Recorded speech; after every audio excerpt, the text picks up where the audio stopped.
આજની ધર્મકથા કથા છે વર્ષો પહેલાંની. નવપતજીનો આજે 9મો દિવસ અને તપપદનો.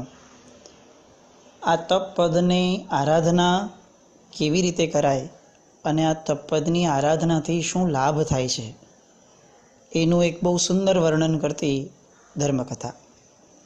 વર્ષો પહેલાંની વાત. કમલપુર નામનું નગર અને એના મહારાજાનું નામ છે કમલસેન.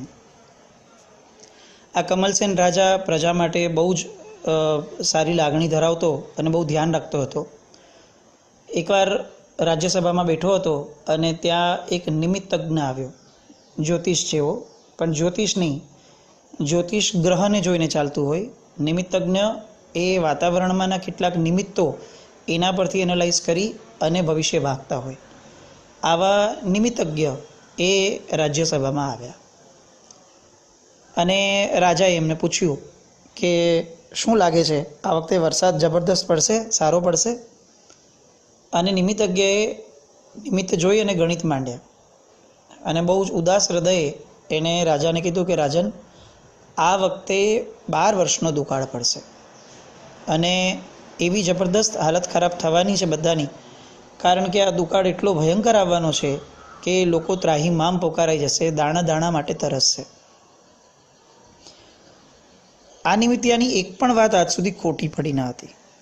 એટલે રાજા, મંત્રી અને પ્રજા સખત ચિંતાતુર રહેવા લાગ્યા. સામાન્યથી જેટલા પ્રયત્નનું વિચારે એ થઈ શકે, પણ વરસાદ જ ન પડે તો અન્ન આદિ કેવી રીતે થશે?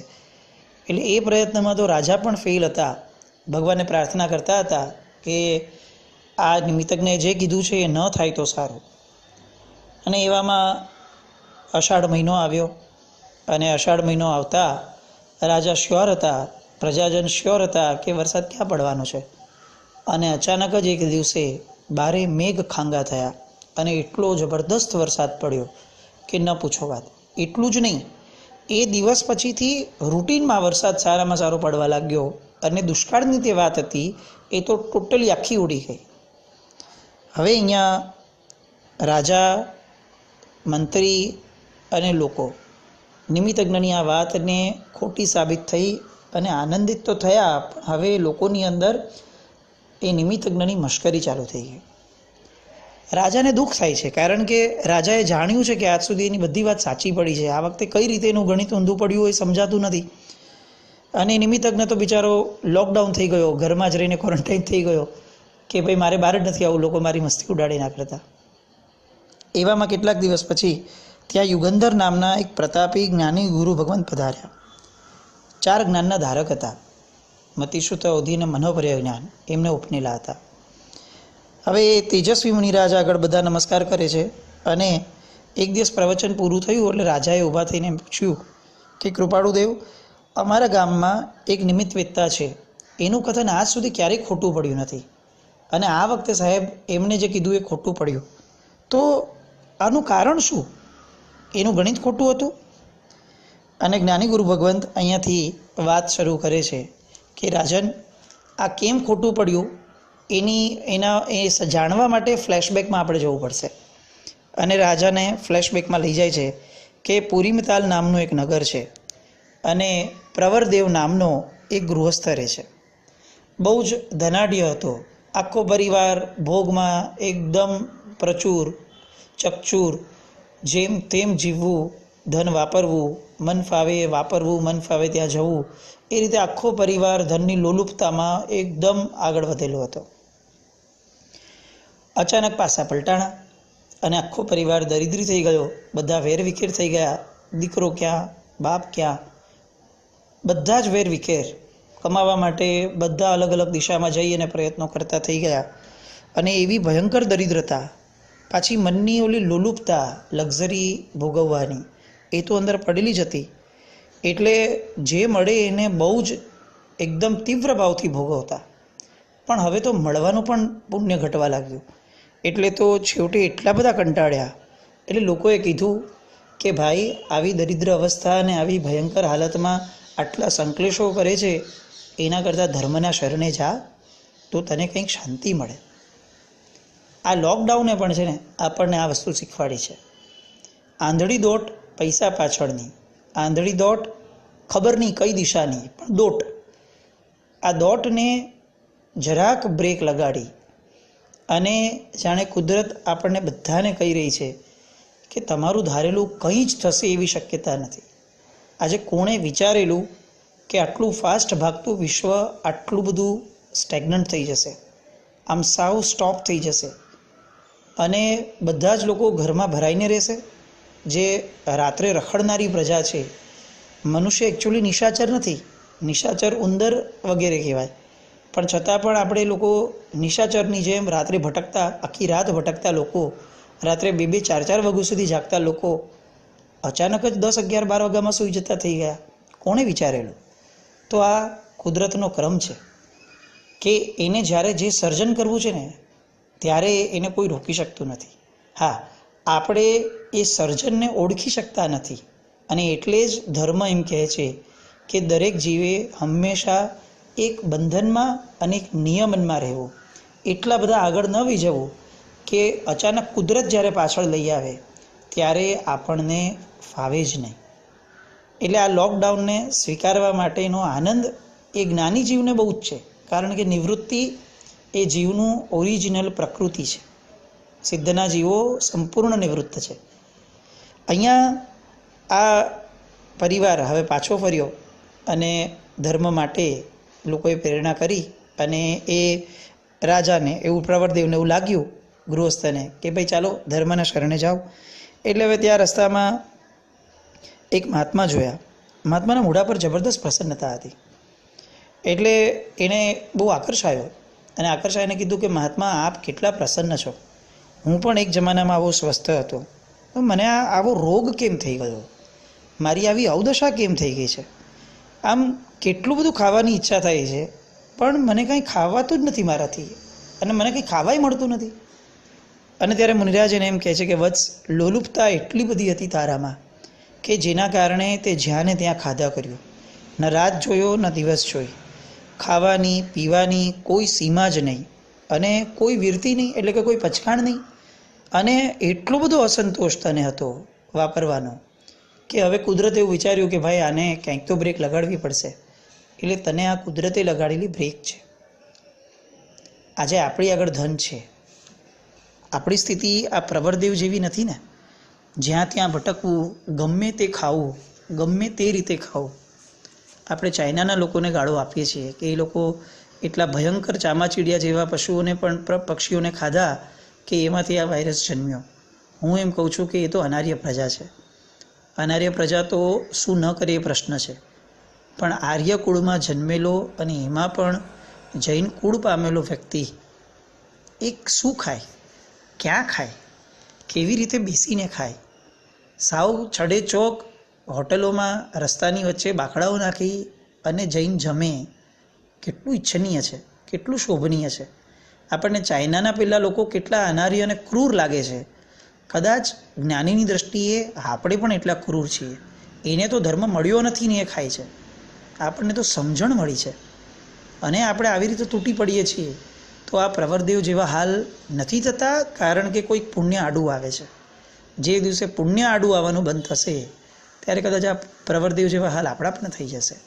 એટલે મુનિરાજ કહે છે કે તું ત્યારે તો ન ચેત્યો, હવે કામ કર, હવે ચેતી જા. તો કે હું શું કરું?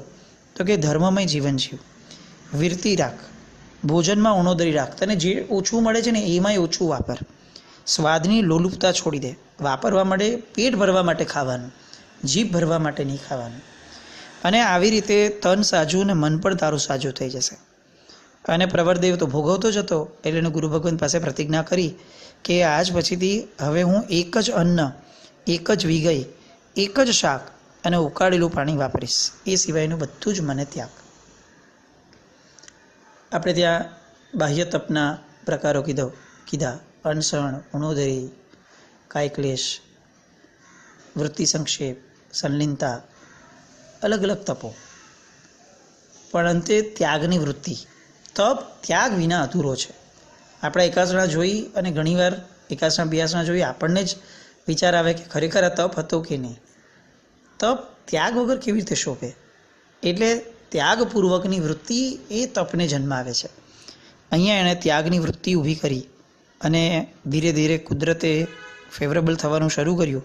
રોગ શમન થવા લાગ્યો, ધર્મશ્રદ્ધા વધવા લાગી, એટલે ઓર આત્યંતિક ભાવથી એ ધર્મ કરવા લાગ્યો.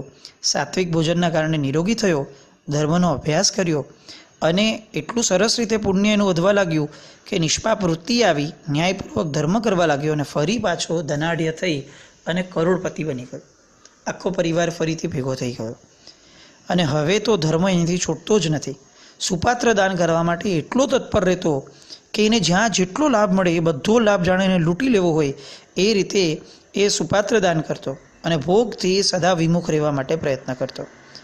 સમય જતાં હિને નગરીમાં દુષ્કાળ પડ્યો તો એ પ્રવરદેવે એ સમયે હજારો મુનિરાજ જે એ નગરીમાં હતા એમને પ્રાસુક ઘી આદિનું ચડતા પરિણામથી દાન કર્યું.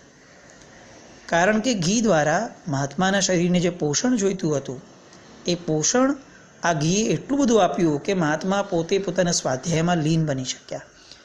અને આ જે સુપાત્ર દાન સમયની આવશ્યકતા પ્રમાણેનું જે સુપાત્ર દાન એણે કર્યું, પ્લસ લાખો સાધર્મિકોની એને ગુપ્ત રીતે ભક્તિ કરી. હું ગરીબ હતો ત્યારે મને ધર્મએ બચાવ્યો, તો આજે મને આ ધર્મીઓ જે બચાવશે તો આ ધર્મીઓની સેવા કરું, એમનું વાત્સલ્ય કરું, એમની ભક્તિ કરું.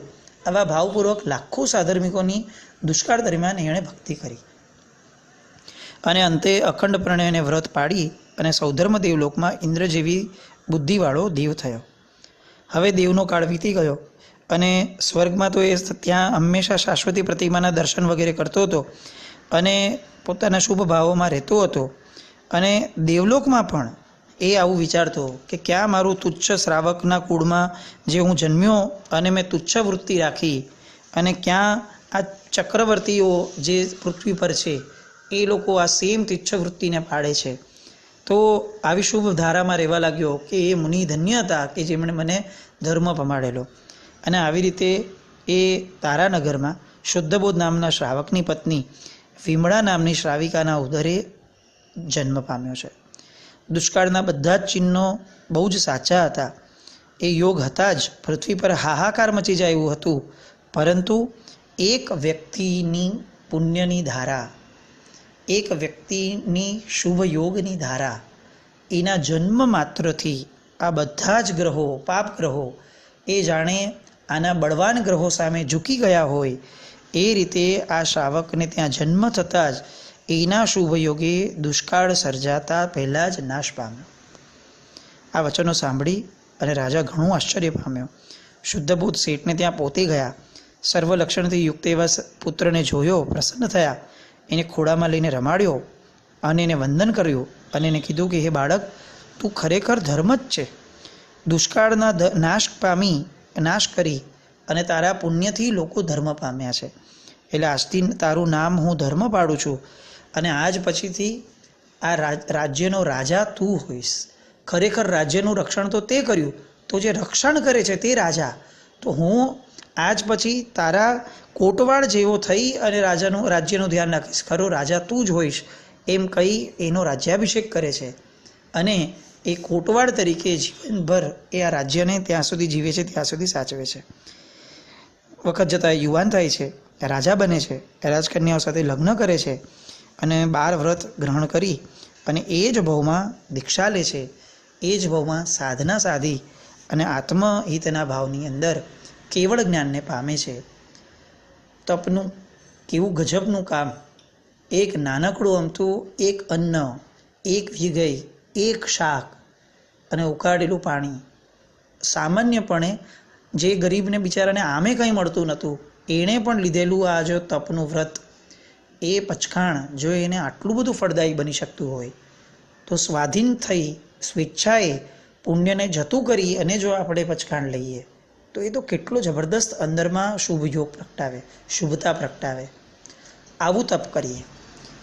જે સહેજે થઈ જાય એ તો આનંદની ઘટના છે જ, પણ જે મુશ્કેલીમાં થાય એ અત્યાધિક આનંદની ઘટના છે. સામાન્યપણે આંબીલ ખાતું ચાલતું હોય અને ઓળી થઈ ગયું હોય એ આનંદની ઘટના છે, પણ આંબીલ ખાતું બંધ છે અને છતાં પણ હજારો શ્રાવક શ્રાવિકાઓ ઘરે ઓળી કરે છે, એ પરમ આનંદની ઘટના છે. પ્રભુના શાસનની ખરી પ્રભાવના આ અહીંયા વર્તાય છે. તો ચાલો સંકલ્પ કરીએ, આપણા નજીકમાં, આપણા ઘરમાં અથવા આપણા બિલ્ડિંગમાં જેમણે પણ આવી ઓળીઓ કરી છે ઘરે, એ બધાને આજે પગે લાગવા જઈએ. આપણને ધ્યાનમાં છે એવા લોકોને ફોન કરી અને ખરેખર વંદનાપૂર્વક અનુમોદના કરીએ. એમના આઈમ્બિલને તો ધન્ય છે, પણ એના કરતાં વધારે ધન્ય એમના સત્વને છે કે જે ટકી રહ્યું તો એમનું તપ થયું. એ સત્વને, એ તપ ધર્મની ભાવનાને વંદન કરીએ. અને જેમના ઘરે આ તપ થયું છે એમને હું ખાસ આગ્રહ કરું છું કે એમના પરિવારજનો, એમના પાડોશીઓ સવારના પોરમાં આઈમ્બિલ ખાતું વગર ચાલુ હોત અને પારણાના દિવસે કેવું કંકુ ચાંદલો કરી, સંઘ પૂજન કરી, દૂધેથી પગ ધોઈ અને બધાના પારણા કરાવ્યા હોત. એ માહોલને આપણે જવા નથી દેવો. આપણે ઓળી ન કરી શક્યા તો આપણે જે ઓળી કરી શક્યા એને એટલીસ્ટ એ પારણાના એ માહોલને આપીએ. સરસ મજાના ગીત સંગીત વાગતા હોય, કંકુ ચાંદલો આપણો થાય અને એનાથી દૂધેથી પગ ધોવાય, તપસ્વીના વંદના થાય, ચોખાથી એમને વધાવાય, પાટલે બેસાડાય અને એમનું પારણું કરાવાય, તો આ તપસ્વીની ભક્તિ એ આપણામાં તપ ધર્મનો એટલો બધો બીજ પાડશે, એટલો બધો આનંદ પ્રગટાવશે કે કદાચ ભવિષ્યમાં તપ આપણી માટે પણ સુલભ થશે. આવું કંઈક કરીએ. અને જેણે તપશ્ચર્યા કરી છે બધાને આજે ફોન કરી એમનું આઈમ્બિલ પૂરું થાય એ પહેલાં આપણા ભાવ શરૂ થાય, આપણી ધારા શરૂ થાય અને અંતરથી અનુમોદનાનો એક ભાવ પ્રગટે. આવું એક કંઈક કાર્ય આજે કરીએ. આવતીકાલે સવારે પણ આવી રીતે પારણા કરાવડાવીએ તો આ તપની સાચી અનુમોદના રહેશે. તમામ તપસ્વીઓને શત વંદન, કોટિશઃ વંદન. આ સત્વ પ્રભુ દીર્ઘાયુ બનાવે અને આ સત્વ દ્વારા બહુ જ નજીકના ભવિષ્યમાં આપણી આહારની લુલુપતા છૂટે એવા શુભ મંગલ ભાવ સાથે. જય નવપદ.